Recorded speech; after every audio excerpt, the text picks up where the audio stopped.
안녕하세요. 레벨업 코리아 조장군 변호사예요.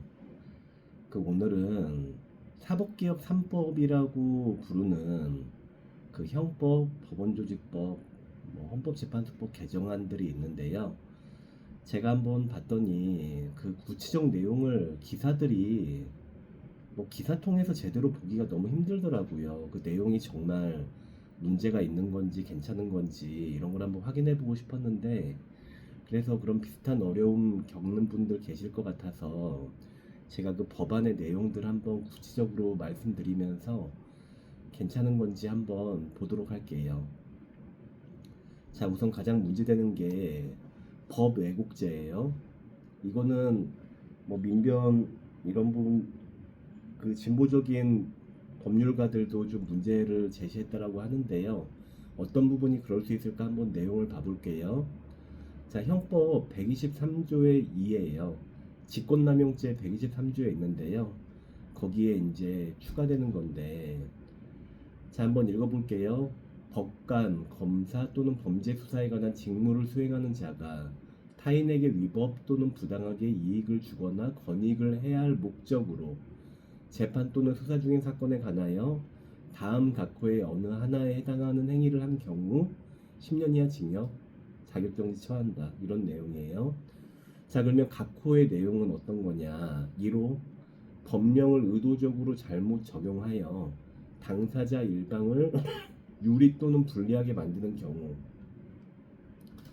2호, 사건에 관한 증거 인멸, 은닉, 위조 또는 변조하거나 위변조 증거 알면서 재판 수사 사용하는 경우. 3호, 폭행, 협박, 위계, 그 밖의 방법으로 위법하게 증거를 수집하거나 증거 없이 범죄 사실을 인정하거나 논리 경험칙 현저히 반하여 사실을 인정한 경우.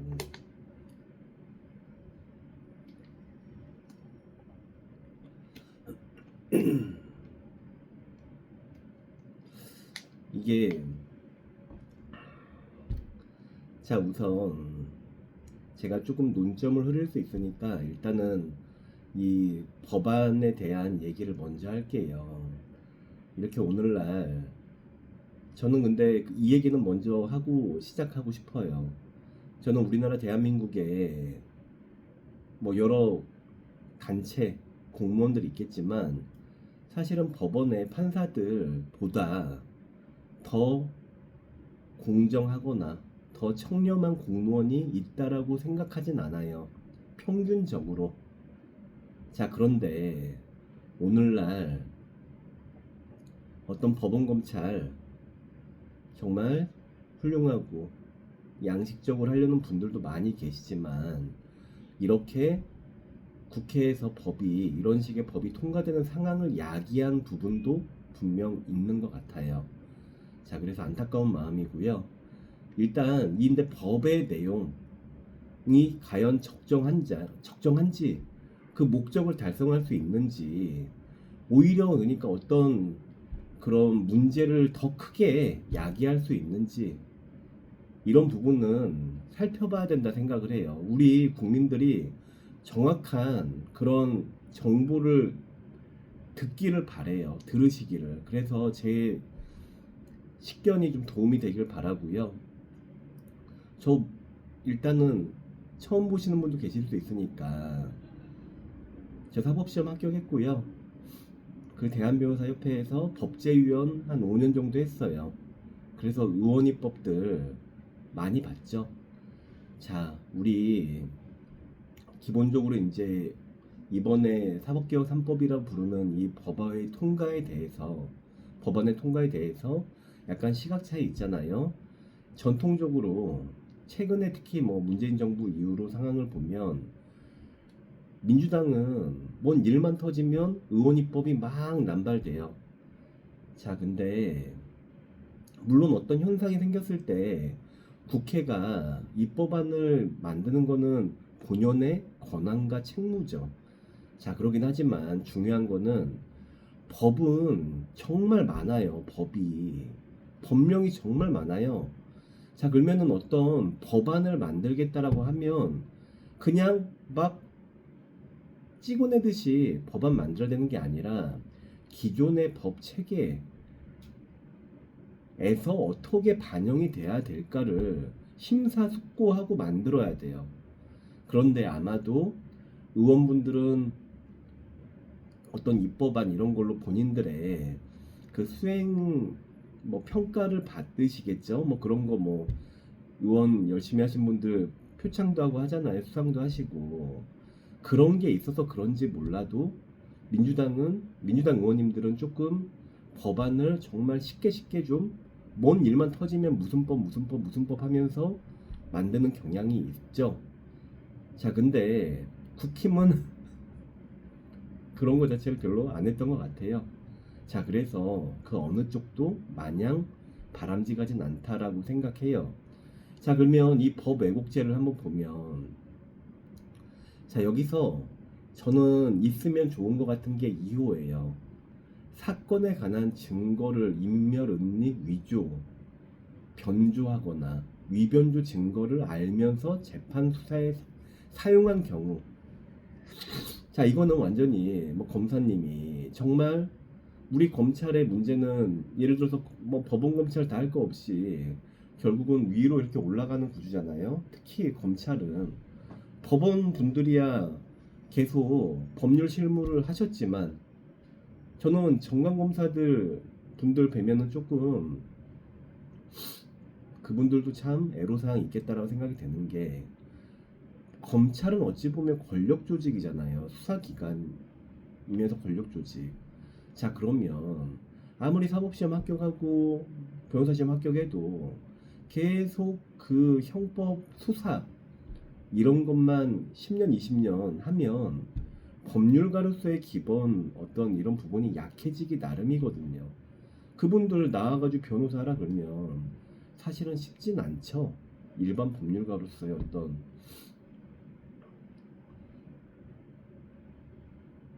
각별한 노력이 있으면 모르겠지만, 자, 그러다 보니까 그분들 막 이렇게 중간에 나오지 않고 이렇게 검찰에서 꼭지점에 한번 가보려는 마음은 저는 충분히 이해되더라고요.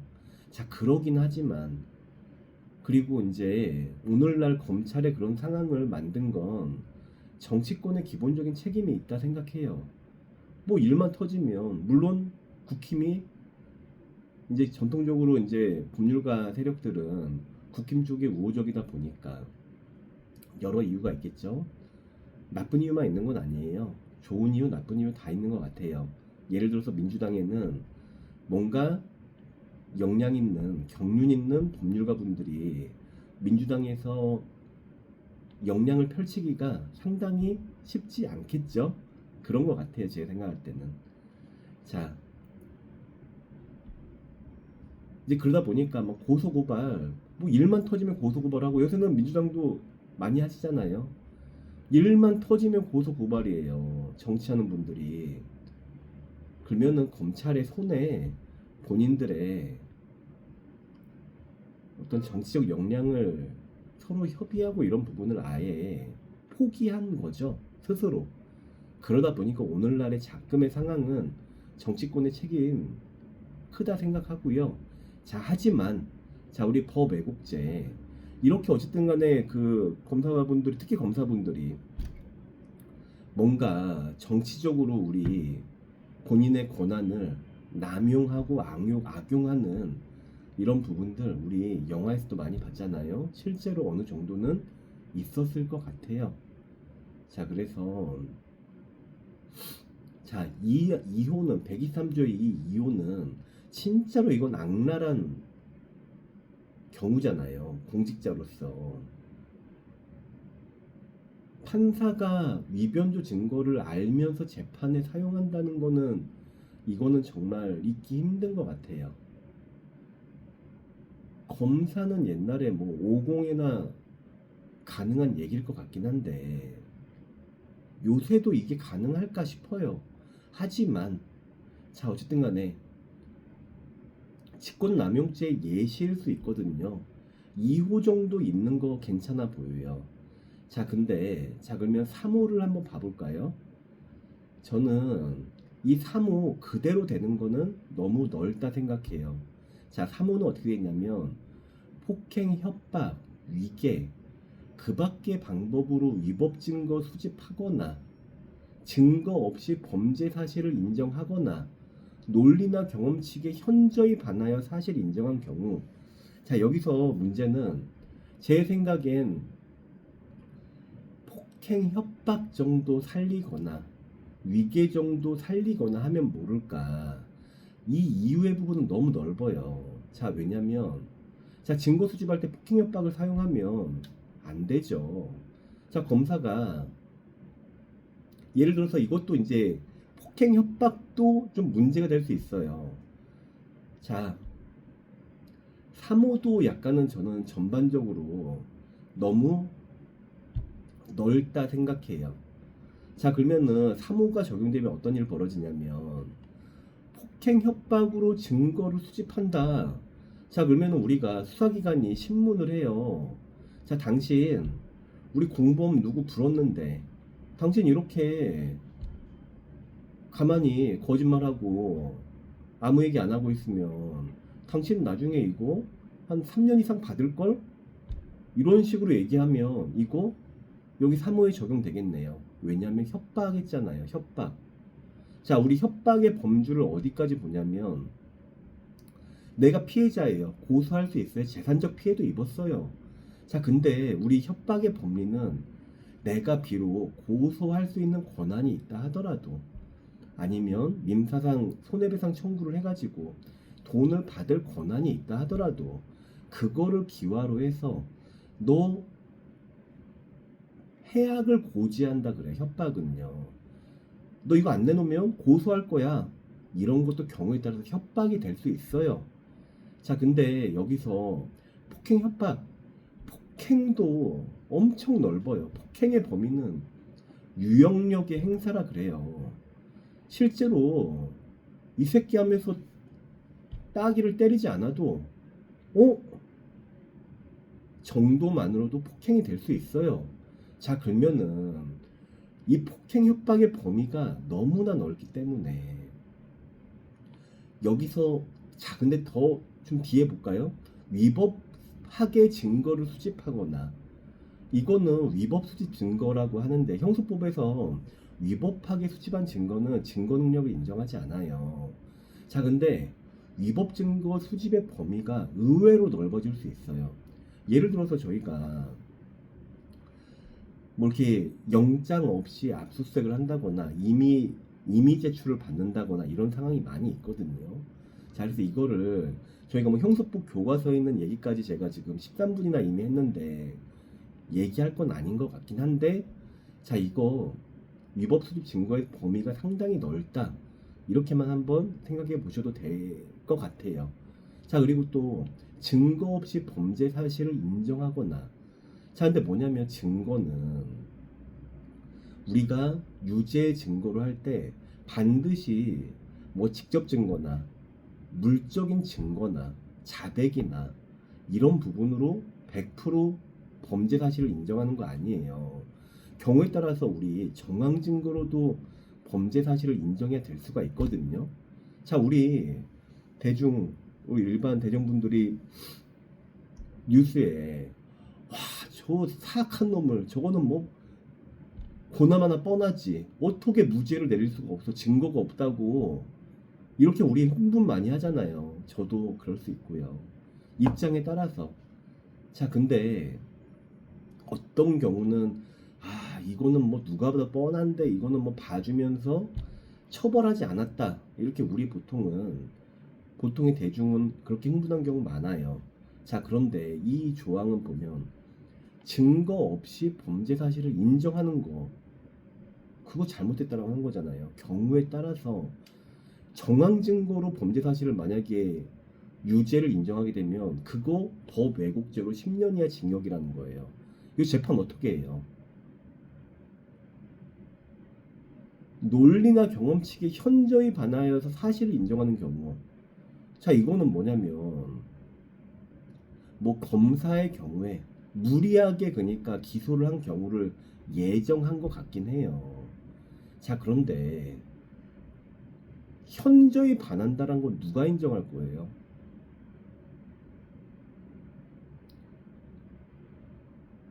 이렇게 추상적인 요건으로 범죄를 구성하면 안 된다 생각해요. 그래서 사무 이거 없는 게 맞는 것 같아요. 자, 1호를 봐볼까요? 1호는 법령을 의도적으로 잘못 적용하여 당사자 일방을 유리 또는 불리하게 만드는 경우라고 해요. 자, 근데 뭐냐면 이거는 법령의 적용을 잘못했다라고 하는 건데 요건이 이거 의도적으로 했는지 아닌지 어떻게 알 거예요? 자, 이 말은 뭔 말이냐면 어느 한쪽이 이게 지금 당사자 일방을 유불리라 하는 거니까 자, 이거 요건만으로 보면은 지금 123조 2는 법관 검사는 형사사건 할 거니까 물론 행정도 뭐 국가소송 할 수도 있겠지만 자, 주로 검사는 형사를 생각하는 거고 법원은 직무수행이니까 민사재판도 포함하겠죠. 자, 근데 법령을 의도적으로 잘못 적용하여 자, 그럼 법령이 뭔지 자, 법령에는 법문헌이 있고요. 법이 있고 그 다음에 대통령령 시행규칙이 있어요. 그리고 여기에 법령을 어디까지 볼 것이냐가 다를 수 있지만 뭐 판례나 논리 경험책 이런 어떤 부분들도 뭐 관습법 이렇게 파악하기도 해요. 자, 근데 보면은 현행 법령이 잘못되어 있을 수도 있어요. 그리고 법에 대한 대법원 판례나 뭐 이런 판례도 잘못되어 있을 수 있어요. 자, 그러면 법령에 지금 현재 법령이 잘못돼서 나는 그렇게 생각하지 않는다. 어떤 훌륭한 판사님이 나는 이 법령이 나는 좀 문제가 있다라고 생각해. 나는 이렇게 판단한 게 나의 양심에 나는 맞아 라고 판단하는 게 처벌 받아서는 안 되죠. 자, 그래서 이 법애국제가 가장 좀 논란의 여지가 많다 보니까 제가 얘기를 했는데요. 법애국제는 제 생각에는 2호만 살려두고 나머지는 적용돼선 안 된다 생각해요. 이거는 나중에 개정이 이루어지면 좋겠고요. 자, 그러면 우리 재판헌법소원 얘기 한번 해볼까요? 또 이제 우리 대법관들 하도 그냥 막 이렇게 막 사법 뭐 했다고 하면서 지금 공격받으니까요. 자, 근데 저는 제가 15년 변호사 했잖아요. 그러면서 제가 바라본 경험이 그래도 좀 있어서 제가 이걸 좀 말씀드릴게요. 자, 뭐냐면 재판 소원의 부분 문헌을 한번 볼까요? 자, 이거는 확정 판결이라 하더라도 상고심 거친 확정된 법원 판결이라 하더라도 헌재 결정에 반하는 취지로 재판이 이루어졌거나 헌법과 법률에서 정한 절차를 거치지 않은 경우, 적법 절차를 위반해 기본권을 침해한 경우 헌법소원 심판 청구하겠다는 거예요. 자, 근데 여기서 보면 제 생각에 재판 소원이란 거는 우리 교과서상으로 나름 찬반이 있어요.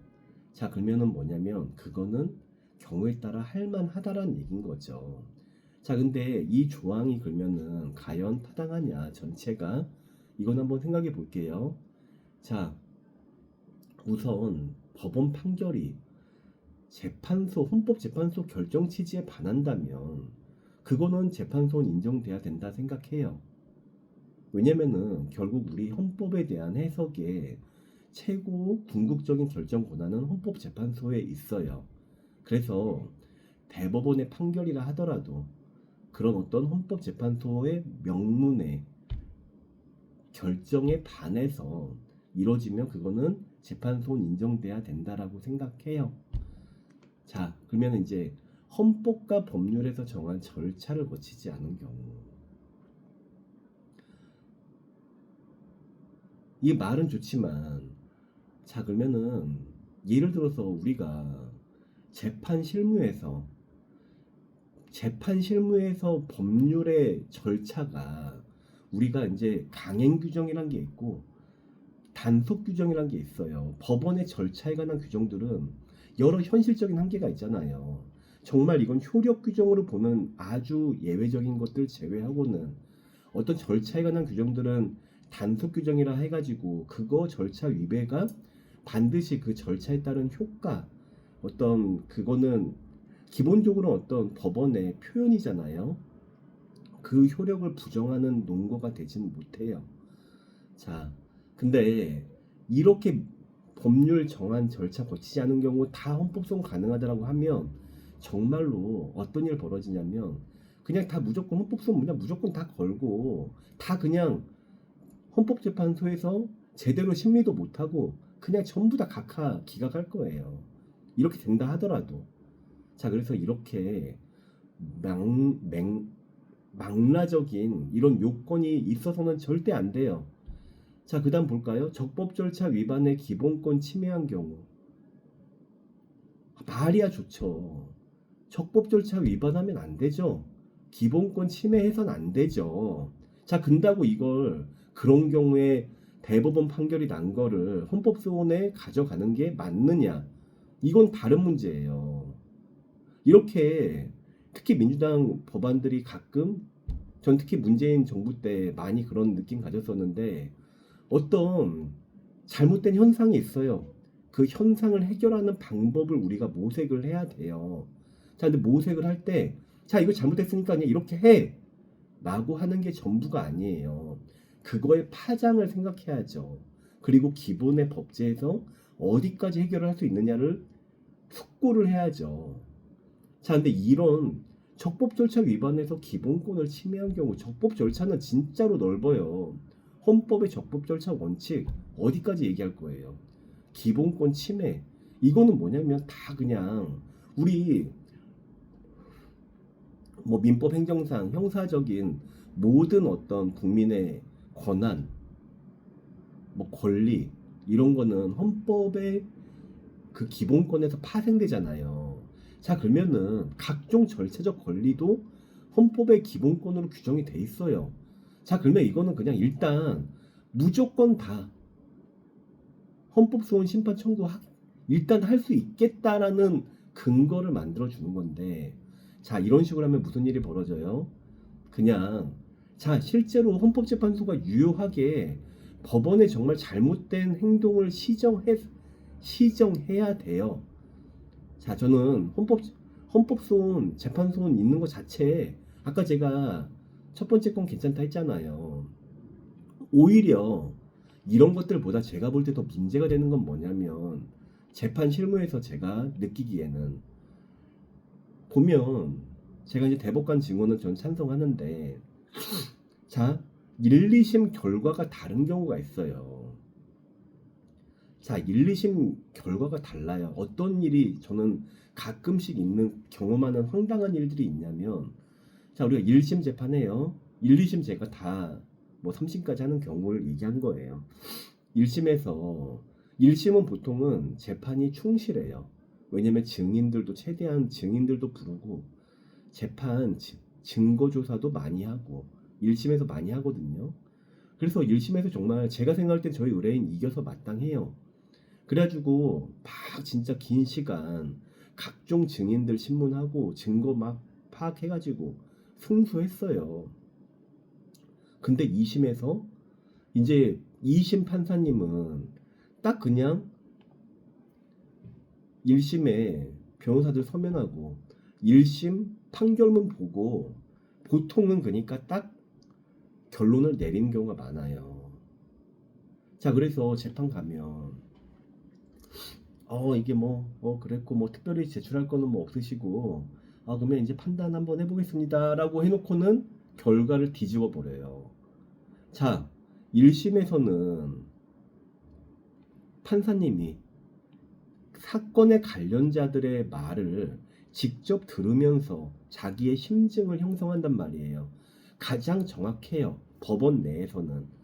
자, 우리가 법원 재판은 뭐냐면 기본적으로 이제 이상적으로는 우리 판사님이 당사자의 말을 충분히 들어본 다음에 이렇게 대화도 나누고 얘기도 들으면서 결론을 내려야 되지만 그렇게 할 수 없잖아요. 자, 10분에 재판 3개 해야 되는데 어떻게 그럴 수가 있어요. 그러다 보니까 재판은 신급이 올라갈수록 경험할 수 있는 폭이 정말 제한적이에요. 그래서 제 생각에는 재판소는 근데 우리 그래서 이거는 꼭 재판소하고 반드시 연결되는 맥락은 아니지만 대법관 증언을 어느 정도 해결할 수 있다고 생각하는데요. 이런 경우에 진짜로 억울해요. 저는 이런 거는 재판소는 인정되면 좋겠어요. 대법관에서 잘 걸러지지가 않으니까. 그동안 사실 대법관분들 되게 고생 많이 하시거든요. 그 밑에 연구관분들도 많이 하고. 근데 정말로 이렇게 좀 이거 억울할 수 있는 경우에 실질적인 심리가 이루어지지 않아요. 대법원에서. 왜냐? 뭐 인원도 적고 뭐 말씀이야 그렇게 하겠지만 사실은 결론이 다른 하급심의 결론이 달랐던 사건이라면 그냥 막 기각 때리는 게 아니라 정말 좀 면밀히 봐줘야지. 근데 그동안 그렇게 안 했어요. 그래서 그런 경우는 재판소는 되는 건 전 찬성이에요. 자, 재판소원 자체는 저는 도입되는 거 괜찮지만 지금 이번에 통과된 내용들 보면 헌법과 법률에 정한 절차를 거치지 않은 경우 적법 절차 위반의 기본권 침해한 경우 이런 요건들은 들어가면 안 된다. 이런 거는 재판소를 인정한 취지를 완전히 반감시킨 거예요. 엄청나게 때려 들어가서 다 기각시키는 결과 만들어낼 게 너무나 뻔해요. 그래서 이렇게 함부로 만들면 안 된다. 그리고 이제 대법관 증언. 저는 이거는 현실적으로 대법관 증언하는 게 맞다 생각해요. 대법관 된 분들의 권위를 위해서가 아니라 자, 우리 국민들이 실체적으로 본인들의 어떤 재판 청구권, 재판받을 권리를 현실화하려면 지금 대법관 인원분들 너무 적죠. 막 그냥 연구관으로 보니까 가오세월 이런 생각만 하지 마시고 실질적으로 보니까 사실 심리를 해야 돼요. 대법관이. 물론 법률심이지만 억울한 경우 있잖아요. 우리 사실 1, 2심 결론이 다르면 그건 어디 하나 사실 오인한 거잖아요. 그러면은 그 사실 오인에 관한 부분을 대법원에서 다뤄줘야 돼요. 그래서 대법관 증언해야 돼요. 그래서 이제 좀 사법개혁 3법 제가 이거는 다르게 하나 찍어 볼 건데 오늘 법원의 어떤 행정 처리에 대해서 정말 좀 잘못된 부분이 있어서 제가 그거를 페이스북에 썼다가 법원 얘기도 한번 해봐야 되겠다 싶어서 생각한 게 일단 가장 이게 중요한 거잖아요. 우리 대한민국 사법에 있어서. 그래서 한번 제가 정리 한번 해봤고요. 요지는 다시 한번 정리해드리면 자, 사법개혁 3법 법 왜곡죄 아까 얘기한 대로 일부 요건들은 재고가 필요하다. 그다음에 재판헌법소원도 마찬가지로 제한적으로 인정이 되어야 된다. 대법관은 증언되어야 될 필요가 있다. 그리고 오히려 대법관도 사실 인정에 관한 부분도 좀 더 넓게 했으면 좋겠다. 특히 하급심의 판단이 달랐던 경우에 하급심 판단이 달랐던 경우에 심리 불속행 이런 거 하면 안 돼요. 진짜로 너무 억울해요. 어느 한편은. 자, 그래서 사법개혁 3법 관한 부분들 자, 저는 제가 나중에 일단 오늘 이거 30분 했으니까요. 법원에서 정말 개선됐으면 바라는 이런 어떤 관행들 이거는 제가 편을 달리해서 하나 바로 찍어 볼게요. 일단 여기에 마치겠습니다.